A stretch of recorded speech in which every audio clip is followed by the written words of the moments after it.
Sepuloni. Madam Speaker, very difficult to listen to that last speaker, and for him calling out the opposition and asking us to be honest. That side of the House and that chair of the committee needs to be honest, because we sat through over 3,000 submissions, with the vast majority opposing this bill, with Māori organisation after iwi organisation, after Christian Social Service, after Children's Commissioner, and many, many credible submitters telling us that this was the wrong thing to do. And actually, I think that chair of the committee knew the whole way along that this was the wrong thing to do, and felt deeply uncomfortable with the fact that he was forced to do this because of the weak leadership of his Prime Minister and the fact that they signed up to this in a coalition agreement with the ACT Party. So perhaps the chair of the Social Services and Community Committee is the person who needs to be honest about how he feels about this legislation, what we heard from the submitters, the evidence that was put in front of us, and the fact that we were all overwhelmingly presented with a strong case against getting rid of 7AA, Madam Speaker.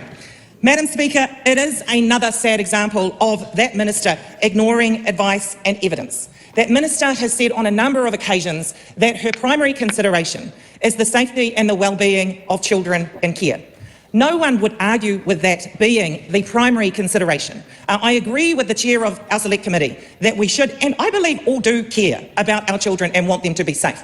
But in this particular instance, ideology is overriding the evidence base. And we're in a position where a decision has been made and we are confronted with legislation that sadly does not put the well-being of our children first, front and foremost. Madam Chair. Madam Chair, there was an opportunity to actually take the components of 7AA and actually put them throughout the legislation in a different way, but to ensure that all of that was still included in the legislation. But that wasn't enough, and that certainly wasn't what the minister wanted. I think she has a different agenda from her leader of her party. I believe the leader of her party just refuses to acknowledge that anything Māori specific, anything Māori informed, anything that Māori say is good for Māori, he refuses to accept that that is true. And where does that get us? Well, that doesn't take us any further. In fact, it takes us backwards, because for far too long, Māori voices have been ignored when it comes to the well-being and welfare of Māori children. Only at the end of last year were we sitting in this House, all looking and feeling very forlorn and regretful, disgusted in so many ways, about the abuse in state care that has occurred under the watch of consecutive governments. And then, as one submitter, Bernie O'Donnell, said today in Select Committee, it's like Groundhog Day.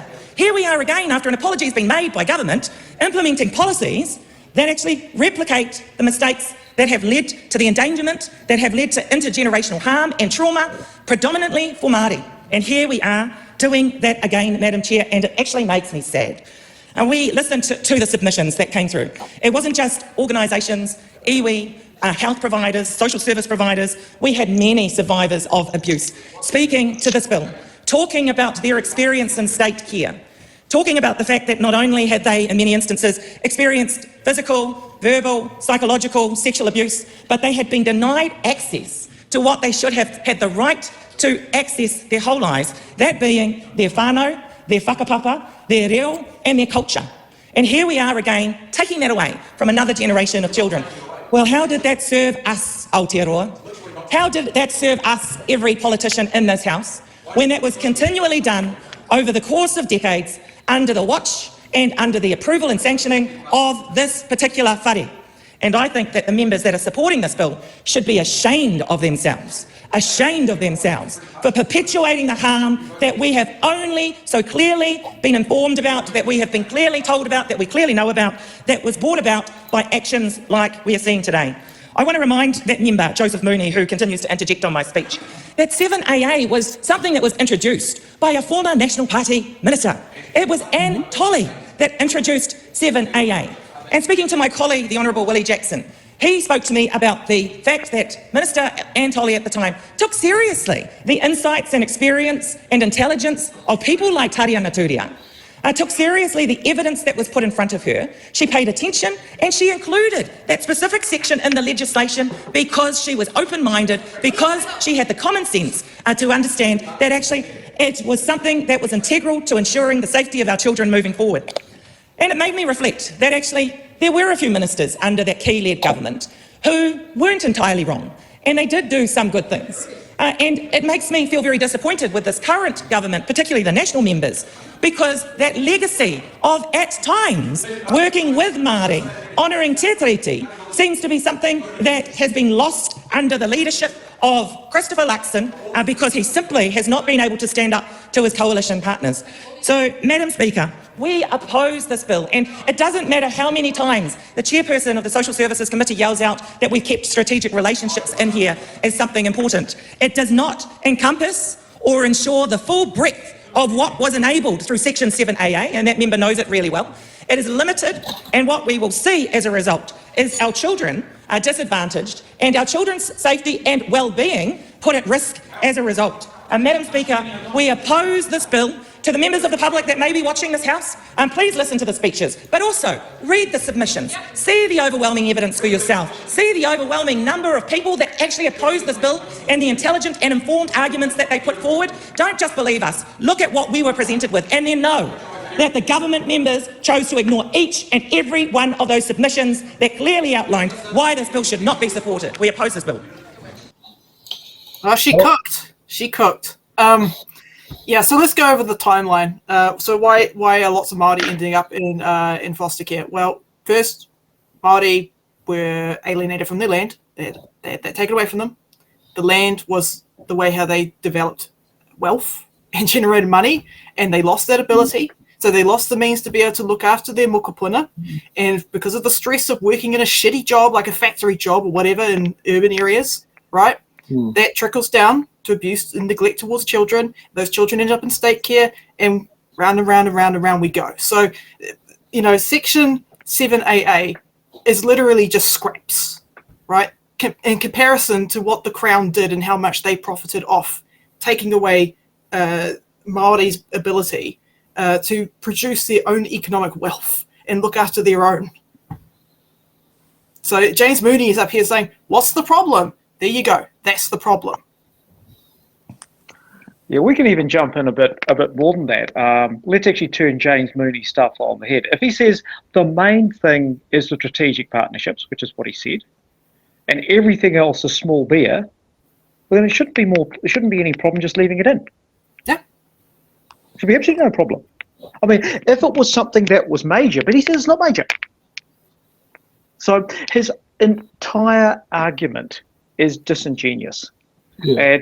And I want to pick up, Laura, on your economic analysis. I mean, again, when I'm asked about, Peter, can you explain New Zealand economic history in less than 2 hours? And I can say I can do it in less than 20 words. And this is New Zealand's economic history. It's based on two things. It's based on bonanza capitalism, where we cash in our natural resources, whether it be whales or seals or gold or et cetera, et cetera. If we go to the 21st century, the latest version of it is called dairy farming, and we're cashing in our water. So that is the modus of New Zealand economic development. It's periodic sessions of bonanza capitalism. The second thing is systematic asset stripping of its Indigenous people. Now, once you have asset stripped the Indigenous people, what you then do is you put in place through whether it be education mechanisms, legal mechanisms that are based on institutional racism that are systematically designed to de-tribalize, decolonize, and de-Māorify. And I think that's very important, because what ACT is reacting to is, from the 1970s, has been the growth of what Europeans call the Māori Renaissance. And you got the ACT people of the world who moan about the Māorification of New Zealand. And if you happen to pronounce a Māori place name like Wakatani properly, then they kind of lose their minds. Yeah, I know. Now this is where I think this becomes really important, is that what you need to understand is what ACT is about. And here's the really dangerous thing. National is the enabler. Yep. ACT is the problem. National is the enabler. Now, what we learnt from Nuremberg is I was just a guard and watched is not a great argument in international law. Now, when we look at this idea about de-Māorification, what we can then look is at the narrative setting the ACT Party uses. Oranga Tamariki Bill is not about the safety of children. The Treaty Principles Bill is not about equality. Yeah. Removing Māori wards in local government is not about democracy. And the Regulatory Standards Bill is not about efficiency. It's about the de-Māorification of New Zealand. It is based on neo-colonialist thought. Yeah. It is neo-assimilist in nature, and it's fundamentally rooted in white supremacy. And that's the simple fact. And again, we can overthink these things, but that's the reality. Austrian economics. Let's address another elephant in the room. Just remember, Kiwi Scout, I've been up since 2 a.m. this morning, and apart from an hour's sleep from 5:30 to 6:30, it has been a long day. I have done 3 trips in each direction over Raroa Road through Arrow Valley towing trailers. And I've also been to Upper Hutt back to drop off the generator, which was one of them before getting here tonight for the show. So, yeah, just that particular one. And the last time you would have seen me like this was when I did a Faro Bay school fair, which was back in November. And that's the reason why when Newtown Festival comes up in 2 days' time, Laura's being handed the driver's seat for the night. Don't worry, I won't glitch out like last time. It's all right. Yeah.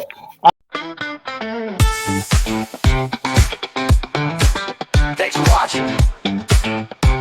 Make sure you're subscribed to our Facebook, YouTube, Twitch, Instagram, TikTok.